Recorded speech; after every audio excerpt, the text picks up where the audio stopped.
आज सुबह की रूटीन में हम देखेंगे सबसे पहले वृक्षासन। वृक्षासन के फायदे बहुत सारे हैं।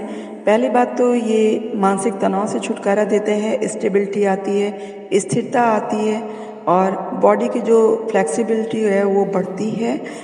हाथों को क्या करना है, सबसे पहले पाँव को उठा के दूसरे पाँव की साइड में रखें और धीरे धीरे हाथ को जब ऊपर उठाएंगे तो स्ट्रेच करना है, जिससे कि पेट आपका एकदम अंदर चला जाए, क्योंकि सांस रोकनी होगी। और जब सांस टूटने लगे धीरे धीरे करके हाथों को नीचे लाना है और उसके बाद फिर हाथ को ऊपर ले जाएं, सांस को रोक लें जिससे कि आपका पेट अंदर हो जाए। और उसके बाद जैसे ही आपकी सांस टूटने लगे फिर हाथ को नीचे लाएं। अब धीरे से दूसरे पाँव को भी इसी तरह से बदलेंगे, पूरी तरह से सावधानी बरतेंगे, क्योंकि जब तक आप सावधान नहीं रहेंगे, मन चंचल रहेगा तो आपका पाँव स्थिर नहीं रहेगा। इससे आपका माइंड बैलेंस होता है। सबसे अच्छी बात है कि जब इस योग का क्या फ़ायदा है वृक्षासन का, कि जो आपके मन में बहुत सारे विचार आते रहते हैं, बहुत ज़्यादा मन चंचल रहता है, उससे बहुत ज़्यादा फ़ायदा होता है, वो समाप्त होने लगते हैं। तो इसलिए वृक्षासन रोज़ कम से कम 2 से 3 मिनट के लिए तो करना चाहिए।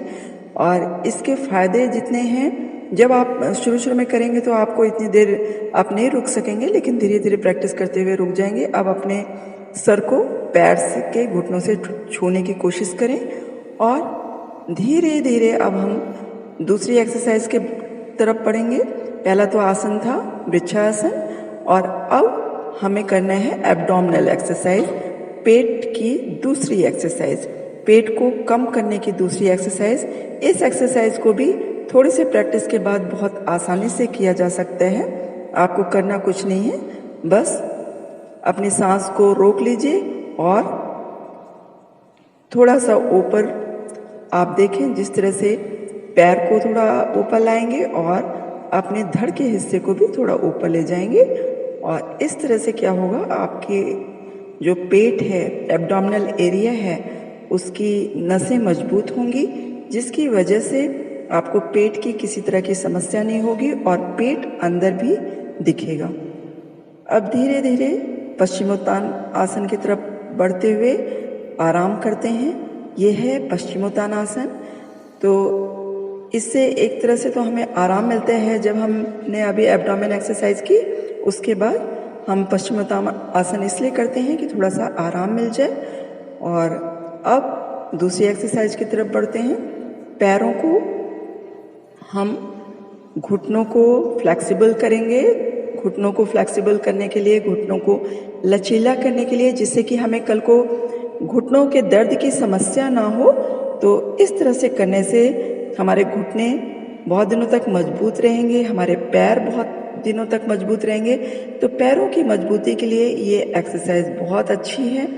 तो इसलिए आज सुबह मैंने ये एक्सरसाइज भी किया, क्योंकि एक्सरसाइजेस इतनी हैं तो रोज़ थोड़ी बदल बदल के करनी पड़ती है।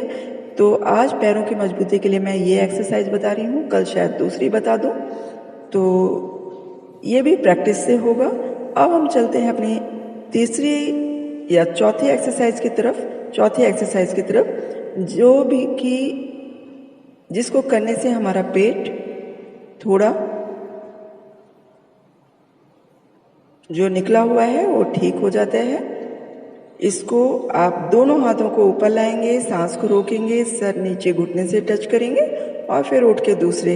इसी तरह से पैर को बदल बदल के आप अपने सर को टच कराएंगे। इससे भी आपके कमर की और पेट की चर्बी कम होती है। बहुत आराम आराम से करेंगे, कोई जल्दबाजी मत कीजिए। और अब हम अपने अगले एक्सरसाइज की तरफ चलते हैं। पैरों को मोड़ लेंगे पीछे की तरफ और अपने हाथ से पंजों को पकड़ के, एक हाथ के पंजों को पकड़ के घुटनों से अपने माथे को लगाएंगे और फिर धीरे से, याद रहे जब माथे को लगाएंगे, जब माथे पे से घुटनों को लगाएंगे तो सांस को रोक लेंगे और जब सांस टूटने लगे तो धीरे धीरे करके ऊपर आ जाएंगे।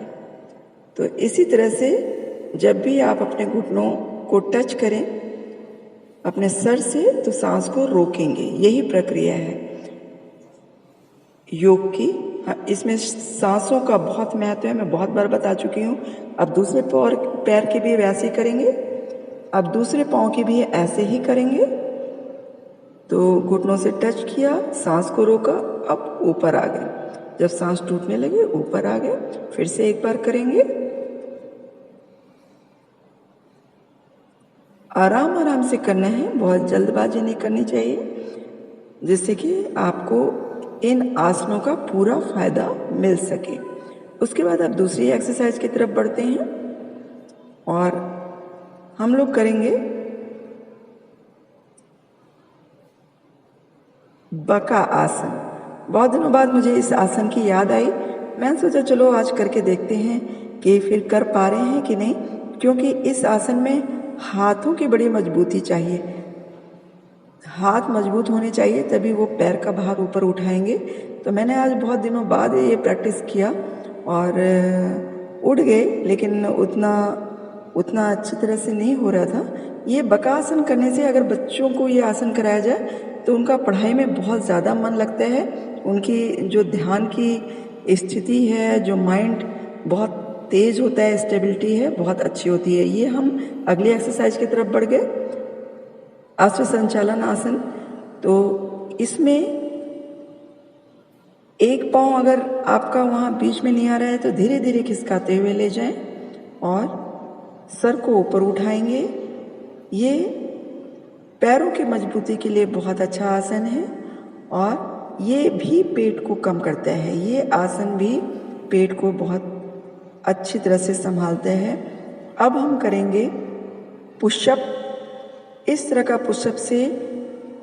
पुशअप करने से हमारे जो फेफड़े हैं वो एक्सपेंड होते हैं, एक्सपेंशन बढ़ता है, उनका एक्सपेंशन होता है, जिससे कि जो ऑक्सीजन है हमारे फेफड़ों में लेने की क्षमता है वो और बढ़ जाती है और हमारे फेफड़े बहुत अच्छी तरह से काम करने लगते हैं। तो इस जो पुशअप है, इस तरह के आसन को आप कम से कम 10 से 15 बार रोज करें तो आपके फेफड़ों की हेल्थ बहुत अच्छी हो जाएगी।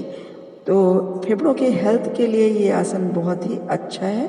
अब चलते हैं अपने अगले आसन की तरफ, जो कि है बाल आसन।